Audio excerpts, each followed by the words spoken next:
Hello guys, channel में आपका स्वागत है।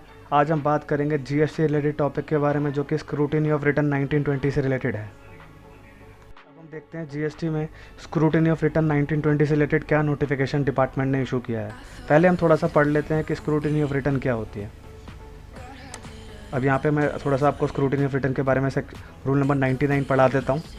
वो कह रहा है कि where any return furnished by the registered person is selected for scrutiny, the proper officer shall scrutinize the same in the accordance with the provision of section 61। वो कह रहा है कि पहले जो भी रिटर्न फर्निश करी गई है एसएससी के द्वारा, रजिस्टर्ड पर्सन के द्वारा, तो स्क्रूटिनी के लिए तो जो प्रॉपर ऑफिसर उसको सेक्शन 61 के ही प्रोविजन के द्वारा आपको पूरा स्क्रूटिनी करेगा with reference to the information available with हम। उसके बाद जो भी इन्फॉर्मेशन अवेलेबल होगी, and in any case of any discrepancy he shall issue a notice. अगर कोई भी डिस्क्रिपेंसी आएगी या डिफरेंसेस आएंगे तो वो नोटिस इशू कर देगा।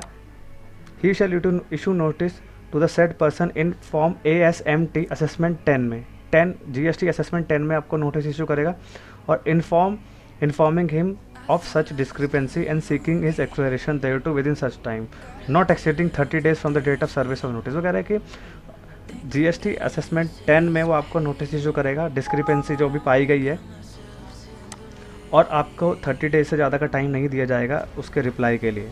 जो भी नोटिस सर्व होगा उसके 30 दिन के अंदर अंदर आपको रिप्लाई करना होगा। अब वो कह रहा है कि और such further period as may be permitted by him also where possible quantify the amount of tax interest and any other amount payable in relation to the risk. वो कह रहा है कि और बताएगा आपको कितना डिस्क्रिपेंसी है, अमाउंट, इंटरेस्ट जो भी आपको पे करना है। ठीक है। अब सेकेंड पॉइंट आता है आपका, रजिस्टर्ड पर्सन में accept the discrepancy mentioned in the notice issued under section sub rule 1। ऊपर जो नोटिस इशू किया गया है, और पे the tax and interest amount arising from discrepancy. वो कह रहे हैं कि अगर ऊपर जो नोटिस इशू किया गया, अगर एसएससी को लगता है कि मैंने गलती करी है, तो वो डिस्क्रिपेंसी को एक्सेप्ट करेगा और टैक्स को जमा करेगा और इंटरेस्ट जमा करेगा जो भी होगा डिस्क्रिपेंसी में, और इन्फॉर्म करेगा GST assessment 11 to the proper officer को। वो जीएसटी असेसमेंट 11 में उसको एक्सेप्ट करेगा और टैक्स और इंटरेस्ट जमा कर देगा।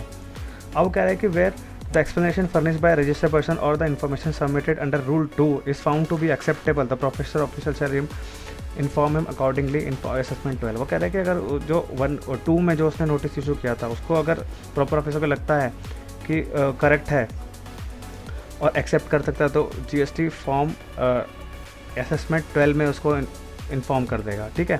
अब डिपार्टमेंट ने क्या नोटिफिकेशन इशू किया वो हम पढ़ लेते हैं। अब यहाँ पे असेसमेंट से रिलेटेड या स्क्रूटिनी से रिलेटेड जो भी डिपार्टमेंट ने नोटिफिकेशन लाए हैं वो है 2/2023 2022 मार्च 22 में ये लोग लेके आए थे, लेकिन नोटिफिकेशन जो ये आई है 2/2023 में आई है। अब यहाँ पढ़ लेते हैं कि क्या नोटिफिकेशन है। To all the principal chief commissioner, principal chief commissioner, principal commissioner of central tax, all the principal director general of central tax. अब वो पढ़ने बोल रहा है कि madam sir, subject to the standard operating procedure for scrutiny of returns for 1920 onwards. अब यहाँ पे थोड़ा सा वो बता रहा है कि कैसे कैसे क्या करना है। Where in the standard attention is invited to the instruction number 2/2022 GST dated 22 March 2022 wherein the standard operating procedure was provided for scrutiny of returns under section 61 of the Central Government Act CGST Act 2017। ये तो वही बोल रहा है कि एक proper procedure था जो भी हमने बताया था यहाँ पे। अब आते हैं यहाँ पे। अब वो कह रहा है कि in regard to this it is informed that the Director General System DG system has developed a functionality scrutiny of returns containing an online workflow of scrutiny of return in the CBIC Access GST application। वो कह रहा है कि advisory जारी की है 2022 में 16.3 तक हमने पढ़ लिया था। अब आते हैं।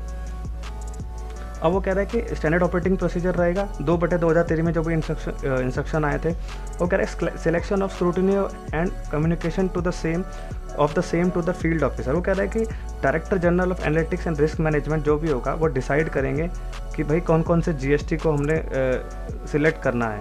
The details of GST selected for scrutiny of will be made available by DGARM through DG system on selected dashboard of the concern professor. वो कह रहा है कि DGARM जो सिलेक्ट करेगा वो सारी रिटर्न सिलेक्ट कर ली जाएंगी और रिस्क और पैरामीटर्स को देख के सारी चीज़ें करी जाएंगी।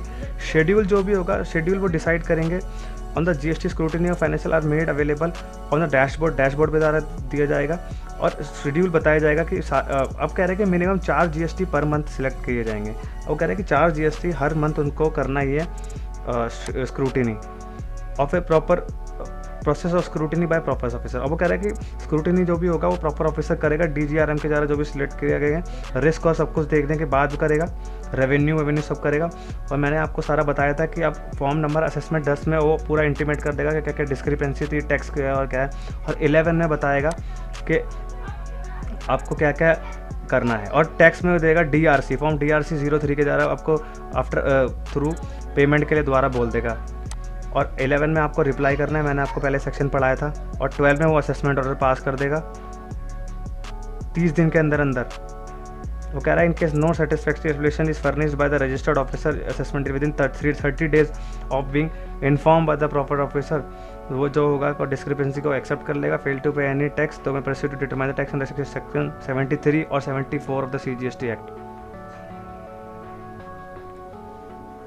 और आगे अब टाइमलीनेस ऑफ स्क्रूटिनी में क्या है कि अब GST को जो भी सिलेक्ट DGRM करेगा from time to time select करता रहेगा रिटर्न्स को जो भी वो सिलेक्ट करेगा।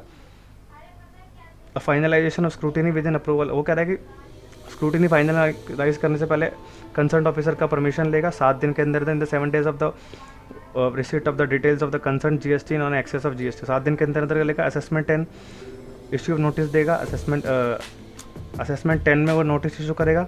11 में 30 दिन के अंदर अंदर जवाब मांगेगा। 12 में वो 30 डेज़ के अंदर अंदर रिप्लाई कर देगा 11 में।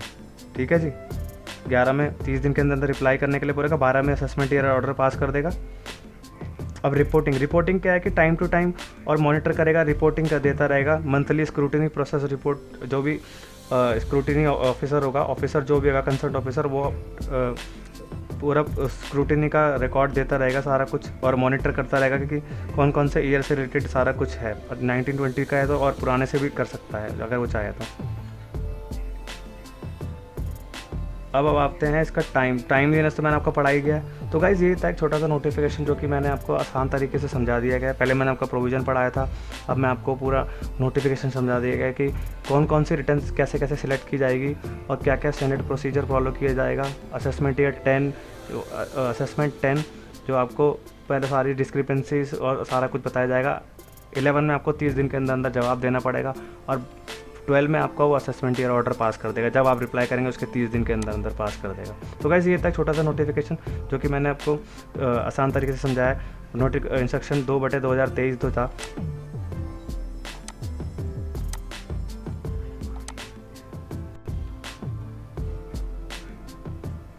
गाइस ऐसे GST से रिलेटेड वीडियोस के लिए मेरे चैनल को लाइक, सब्सक्राइब एंड शेयर कर दीजिए और बेल आइकन भी प्रेस कर दीजिए, जिससे कि मैं आपको टाइम टू टाइम इन्फॉर्मेशन देता रहूं और इंपॉर्टेंट इन्फॉर्मेशन और इंस्ट्रक्शन के बारे में बताता रहूं, जिससे कि आप लोग और सतर्क हो जाए और रिटर्न टाइमली फाइल करें और प्रॉपर रिकॉर्ड्स मेंटेन करें और जिससे आपके लिए स्क्रूटिनी भी हो तो आप लोग प्रॉपर तैयार रहें।